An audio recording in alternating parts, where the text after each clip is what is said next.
পাঁচটি শুভযোগে পালিত হবে শ্রাবণ মাসের সোমবার। দীর্ঘায়ু, সাফল্য এবং উন্নতিতে ভরে উঠবে আপনার জীবন ভোলানাথের আশীর্বাদে। নমস্কার, সকলকে স্বাগত আমাদের নীলকণ্ঠ পরিবারের। সকল চ্যানেলটি সাবস্ক্রাইব করে পাশে থাকা বেল আইকনটি ক্লিক করে নেবেন, যাতে আমাদের ভিডিওগুলির আপডেট আপনার কাছে দ্রুত পৌঁছে যায়। এবছর শ্রাবণ মাসের প্রথম সোমবারে নানান শুভযোগের মেলা থাকবে। 22শে জুলাই শ্রাবণ মাসের প্রথম সোমবারের স্বার্থসিদ্ধি যোগ, আয়ুষ্মান যোগ সহ একাধিক আরও শুভযোগ তৈরি হচ্ছে। এই শুভ যোগগুলিতে শিবের আরাধনা করলেই ব্যক্তির সমস্ত মনস্কামনা পূরণ হয়, পাশাপাশি দীর্ঘমেয়াদী সুফলও পাওয়া যায়। 18 জুলাই থেকে শুরু হয়ে যাচ্ছে শ্রাবণ মাস। হিন্দু ধর্মে শ্রাবণ মাসের বিশেষ মাহাত্ম্য রয়েছে। এবছর 22শে জুলাই শ্রাবণ মাসের প্রথম সোমবার।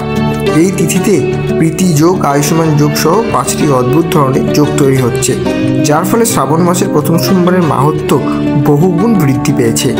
এই শুভ যোগে শিব পার্বতীর পূজা করলে জীবনের সমস্ত কষ্ট দূর হয়ে যায়, পাশাপাশি গ্রহ নক্ষত্রের অশুভ প্রভাব থেকেও মুক্তি পাওয়া যায়। শিবের আশীর্বাদে জীবনে যেমন সুখ সমৃদ্ধি লাভ করা যায়, তেমনি শ্রাবণ মাসের প্রথম সোমবার কোনো শুভযোগ তৈরি হচ্ছে। এইগুলি মাহাত্ম্য সম্পর্কেও বিস্তারিতভাবে আলোচনা করে জেনে নেওয়া দরকার। প্রথম সোমবারে তৈরি হচ্ছে প্রীতি যোগ। শ্রাবণ মাসের প্রথম সোমবারে প্রীতি যোগ তৈরি হচ্ছে। এই যোগে অধিপতি স্বয়ং নারায়ণ। পুরাণ অনুযায়ী এই যোগ মঙ্গলকারী এবং ভাগ্যবর্ধক। প্রীতি যোগকে মঙ্গলদায়কও বলা হয়। এই যোগে শিব পার্বতী পূজা অর্চনা করলে জীবনের সমস্ত সমস্যা থেকে মুক্তি পাওয়া যায় এবং সমস্ত সমস্যার নিবারণও করা যায়। এই যোগে কোনো কাজ অসম্পূর্ণ থাকলে তা সম্পূর্ণভাবে সফল হয়, বিবাদের অবসান হয়, আপোষ এবং রুষ্ট মিত্র বা আত্মীয় স্বজনদের সঙ্গে নতুন সম্পর্ক স্থাপন করা যায়। এই যোগে এটাই এর মাহাত্ম্য। শ্রাবণ মাসে প্রথম সোমবারে তেমন তৈরি হচ্ছে আয়ুষ্মান যোগ। সোমবার আয়ুষ্মান যোগের প্রভাব তো থাকবেই। এই যোগে কোনো কাজ করলে তা দীর্ঘ সময় পর্যন্ত শুভ ফল প্রদান করে থাকে, সারা জীবন সুখ প্রদান করে এই যোগ। শ্রাবণ মাসের প্রথম সোমবারের এই যোগে শিব পার্বতীর পূজা করলে ব্যক্তি দীর্ঘকাল পর্যন্ত সুফল অর্জন করতে পারে।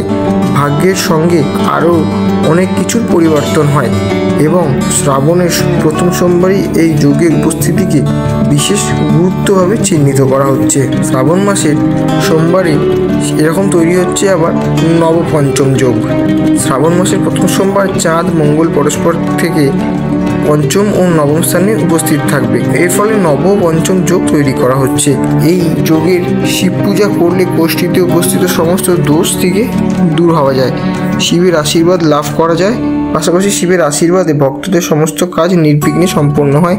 শাস্ত্রমতে এই যোগে ব্যক্তির জীবনে চলতে থাকা সংঘর্ষ কমিয়ে দেয়, এমনকি এর প্রভাবে ব্যক্তির ভাগ্যোদয় হয় এবং জীবনে কখনো কোনো কিছুর অভাব থাকে না। শ্রাবণ মাসের সোমবারে তেমনি তৈরি হচ্ছে শশযোগ। শ্রাবণ মাসের প্রথম সোমবারে শশযোগ তৈরি করেছে শনি। কুম্ভ রাশিতে উপস্থিত থেকে এই রাজযোগ তৈরি করেছে শিবের শিষ্য শনি। শুধু শিবের পূজা অর্চনা করলে শনির অশুভ প্রভাব থেকে মুক্তি পাওয়া যাবে, এমনই এই যোগে পূজা করে থাকলে সমস্ত সমস্যা থেকেও দূর হওয়া যাবে, স্বাস্থ্য সমস্যা থেকেও মুক্তি পাওয়া যাবে। এই যোগে শিব পূজা করলে দীর্ঘায়ু, চাকরি, ব্যবসায় সাফল্য লাভ করা যায়। শশ রাজযোগের প্রভাব ব্যক্তি নিজের পৃথক পরিচিতি গড়ে তুলতে সক্ষম হয়। এরপরে এই সোমবারে উপস্থিত আছে আরও একটি বিশেষ যোগ, যা হচ্ছে সর্বার্থ সিদ্ধি যোগ। জ্যোতিষগণনা অনুযায়ী 12 জুলাই শ্রাবণ মাসের প্রথম সোমবার সর্বার্থ সিদ্ধি যোগের শুভ যোগ নির্মিত হচ্ছে। এই যোগে সমস্ত কার্যসিদ্ধি হয়।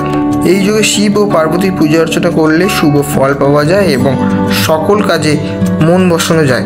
প্রচলিত বিশ্বাস অনুযায়ী এই যোগে শুভ কাজ করলে তা সফল হবেই এবং নতুন ব্যবসা শুরু করলে তাও সফল হবে। জমি সম্পত্তি ক্রয়, গৃহ নির্মাণ, নতুন চাকরির যোগ দেওয়া, শিক্ষা গ্রহণের জন্য এটি অত্যন্ত শুভ একটি যোগ। তো বন্ধুরা, শ্রাবণ মাসের প্রথম সোমবারে শুভ যোগগুলি কী কী? 5টি শুভ যোগে এবারে পালিত হয়ে যাচ্ছে আমাদের শ্রাবণ মাস। সকলে আমাদের চ্যানেলটি সাবস্ক্রাইব করে আমাদের পাশে থাকবেন এবং কমেন্ট বক্সে হর হর মহাদেব লিখতে একদমই ভুলবেন না।